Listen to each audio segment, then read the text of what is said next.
इस देश में पाकिस्तानी उसको कहा जाता है जो सरकार से सवाल पूछता है, उसकी नीतियों को क्वेश्चन करता है, क्रिटिक करता है। नीट का पेपर लीक हो रहा है, कभी किसी चीज का पेपर लीक हो रहा है। इनसे देश नहीं संभाला जा रहा। सालों से पंगा अच्छा नहीं होता, चाहे तो मोदी जी से पूछ लीजिए।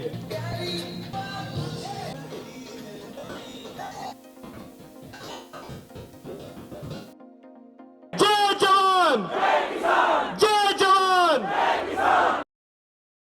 नमस्कार, आप देख रहे हैं JN न्यूज़ में राजेश्वर चौहान। 3 दिन से धरना वदस्तु इस गर्मी में जारी है। सरकार पूरी तानाशाही पे है। वो चाहती है कि ये आंदोलन ख़त्म हो जाए, जैसा कि आरोप लग रहा है आधार कार्ड से लेके बिजली पानी पता नहीं क्या क्या चीज़ों पे ब्राम लगा रही है। क्या वाकई ये आधार कार्ड चेक हो रहे हैं, बिजली काट दी गई है, पानी नहीं है? ये आप पूछ लीजिए यहाँ पे साथियों से जो यहाँ पे बैठे हुए हैं, लोग आए हुए हैं समर्थन में, उनसे पूछा गया था आईडी कार्ड। फिर यहाँ पे टीम गई, अभिजीत गए तो उन्होंने आईडी कार्ड कुछ समय के लिए चेक करना बंद किया। अभी क्या परिस्थिति है मुझे मालूम नहीं है, मैं स्टेज के ही आसपास थी। लेकिन क्या इन्हें ये डर है कि पाकिस्तान से बाहर से लोग आ सकते हैं क्या? क्योंकि यहीं के लोग हैं, हो सकता है कोई लेके नहीं आता, जैसे मैं हूँ, मैं आधार कार्ड नहीं लाया हूँ। पाकिस्तानी होने का इस देश में वो मतलब नहीं है जो बाकी दुनिया के लिए है। पाकिस्तानी होने का दुनिया के लिए मतलब है कि आप पाकिस्तान से हैं।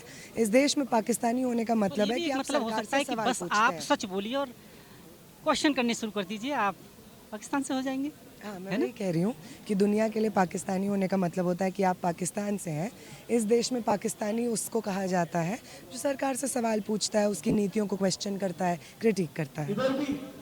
कई वीडियोस देखता हूँ, कई जो एजिड लोग आते हैं, छोटी छोटी बच्चियों से कुछ पत्रकार पूछते हैं आप नीट कर रही हैं, उसकी फुल फॉर्म क्या है? पर मैं ये जानना चाहता हूँ, ज़रूरी नहीं है कि कोई नीट कर रहा हो वो भी यहाँ आए। मैं पत्रकार हूँ, हो सकता है मैं अपने बच्चों के लिए आया हूँ कि उनका भविष्य बेहतर हो। आप नीट नहीं कर रही, पर हो सकता है आपके बच्चों के लिए आप आई हो। तो ये कैसे देखती हैं कि यहाँ के उनसे क्वेश्चंस किए जाते हैं कि आप उसका फुल फॉर्म बताइए? इसका क्या लेना देना किसी लड़ाई से जो सच के लिए लड़ी जा रही हो? हर वो इंसान जिसे लगता है कि पेपर लीक नहीं होना चाहिए, शिक्षा और रोज़गार की व्यवस्था को दुरुस्त करना चाहिए, वो हर इंसान इस प्रोटेस्ट में आ सकता है। नीट का फुल फॉर्म नहीं पता है, ये तमाम चीज़ें नहीं पता हैं। जो ये लोग सवाल पूछ रहे हैं, अगर उन्हीं से 4 सवाल हम वापस पूछ लेंगे तो आप कितना जानते हैं पत्रकारिता के बारे में वो भी साफ हो जाएगा। तो लोगों की डिसरिस्पेक्ट करना बंद करिए। यहाँ पे आम लोग अगर वो इतना भी जानते हैं कि पेपर लीक हो रहा है और पेपर लीक बंद होना चाहिए, और यहाँ पे जो लोग आ रहे हैं उनसे और जानना चाहते हैं कि क्यों हो रहा है, कौन सी संस्थाएं पेपर करवाती हैं, कौन लोग हैं जो इंचार्ज हैं, अगर वो ये भी करना चाहते हैं तो उनको यहाँ पे आने की पूरी आज़ादी है और बेइज्जत नहीं होने की भी आज़ादी कि जो रिज़ाइन है शिक्षा मंत्री का, अगर वो रिज़ाइन कर देते मामला सॉल्व हो जाएगा। मेरा ये मामला है, किसी और को बिठा देंगे फिर।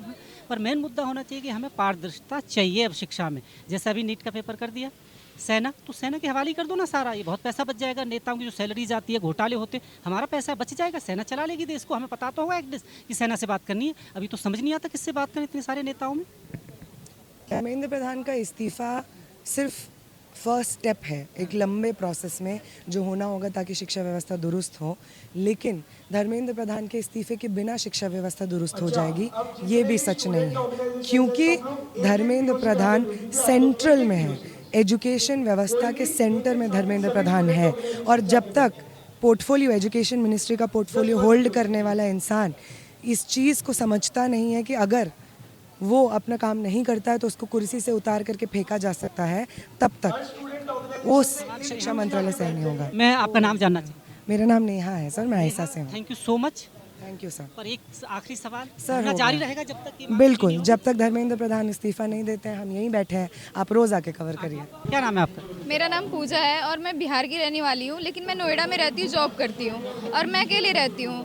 और मैं अब खुद के लिए और अपने जो मेरे घर में छोटे भाई बहन हैं उनके लिए आई हूँ, क्योंकि कतई ये नहीं पूछूंगा कि आपने नीट किया नहीं किया, उसकी फुल फॉर्म क्या है, मुझे इससे कोई लेना देना नहीं है। पत्रकारिता मेरे उसमें नहीं आती। मैं सिर्फ इसलिए ये जानना चाहता हूँ कि आप यहाँ आओगे तभी तो आगे वाला भविष्य सुधरेगा, आपके बच्चे तभी तो बेहतर होंगे आने वाले उसमें। मैं खुद के लिए भी आई हूँ, जो मेरे घर में छोटे छोटे भाई बहन हैं मैं उनके लिए आई हूँ, क्योंकि उनकी रिस्पॉन्सिबिलिटी मेरे ऊपर है और मैं उनके लिए वो करती हूँ। एक घर की पूरी जिम्मेवारी मैं संभालती हूँ और मैं चाहती हूँ कि मेरा भविष्य तो खराब हो गया इस जनरेशन में, तो आने वाले जनरेशन में, आने वाले दिन में हमारे भाई बहन को ऐसा ना झेलना पड़े। बिहार से हैं?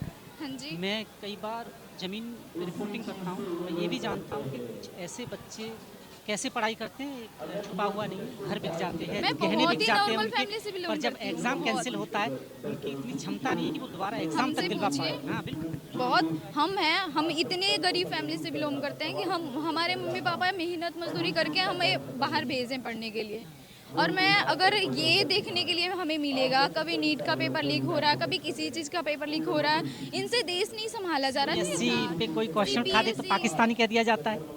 अगर हम अभी आपसे हम बात कर रहे हैं तो हम भी पाकिस्तानी बन गए हैं, पाकिस्तानी है, अफगानिस्तानी, इजराइल से हम आए हैं। पाकिस्तान से संविधान की ये बात करते हैं, आर्टिकल 32 भूल जाते हैं लोग। पावर तो हमें उसी से मिली है, आपको हमें। अगर वो नहीं होता तो एक अलग बात थी, क्योंकि उसी ने दिया है कि अगर कोई नहीं सुन रहा है तो हम कोर्ट भी जा सकते हैं। पर कहीं ना कहीं अगर ये नहीं होता तो वाकई दुर्दशा होती देश की। ये तो बाबा साहब को पता था कहीं ना कहीं बाबा साहब को कि इसकी बड़ी ज़रूरत पड़ेगी, खासकर उन लोगों को जो बहुत नीचे स्तर पर है। बड़े लोग तो कुछ भी कर लेते हैं, उनके तो कहते हैं ना हर चीज़ उनके हाथ में। नॉर्मल फैमिली से बिलोंग करते हैं, अगर हम आवाज़ उठाएंगे तो हम ये हैं, हम वो हैं, पाकिस्तानी हैं, ऐसे हैं वैसे, हमें एक बोलकर दबा दिया जाएगा। और उन जो मिनिस्टर बैठे हैं, इतने बड़े गद्दी पे बैठे हैं, उनके बच्चे कोई पढ़ते हैं यहाँ? कोई भी इंडिया में पढ़ रहे हैं? नहीं है कोई। सरकारी में पढ़ाओ ना उनको, अभी तब पता नहीं पढ़ा सकते ना, क्योंकि वहाँ फैन भी सही नहीं चलता, उनके दीवारें गिर रहे हैं, उससे बच्चे मर रहे हैं, नहीं पढ़ा सकते वो।